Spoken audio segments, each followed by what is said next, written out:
आज का बाइबल का वचन संत पौलुस का कुरिन्थियों के नाम पहला पत्र अध्याय 15 वचन 1 से 8 और आज का सुसमाचार सन यूहन्ना के अनुसार अध्याय 14 वचन 6 से 14।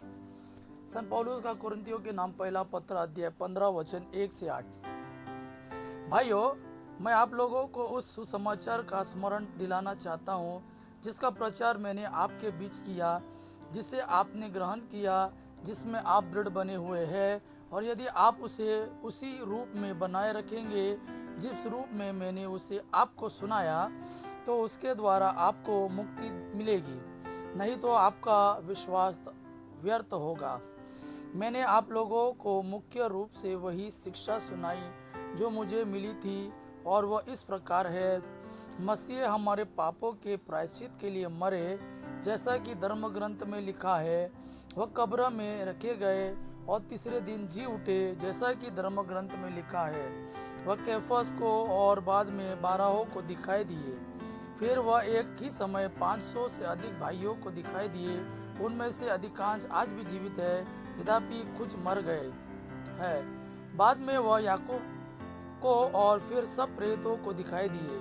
सबों के बाद वह मुझे भी, मानो ठीक समय से पीछे जन्मे को दिखाई दिए।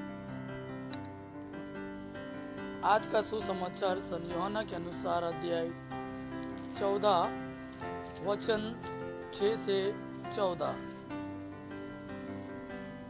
ईसा ने उससे कहा, मार्ग, सत्य और जीवन मैं हूँ। मुझसे होकर गए बिना कोई पिता के पास नहीं आ सकता। यदि तुम मुझे पहचानते हो तो मेरे पिता को भी पहचानोगे। अब तो तुम लोगों ने उसे पहचाना भी है और देखा भी है। फिलिप ने उनसे कहा, प्रभु, हमें पिता के दर्शन कराइए, हमारे लिए इतना ही बहुत है। ईसा ने कहा, फिलिप, मैं इतने समय तक तुम लोगों के साथ रहा, फिर भी तुमने मुझे नहीं पहचाना। जिसने मुझे देखा है उसने पिता को भी देखा है। फिर तुम यह क्या कहते हो, हमें पिता के दर्शन कराइए? क्या तुम विश्वास नहीं करते कि मैं पिता में हूँ और पिता मुझ में है? मैं जो शिक्षा देता हूँ वह मेरी अपनी शिक्षा नहीं है।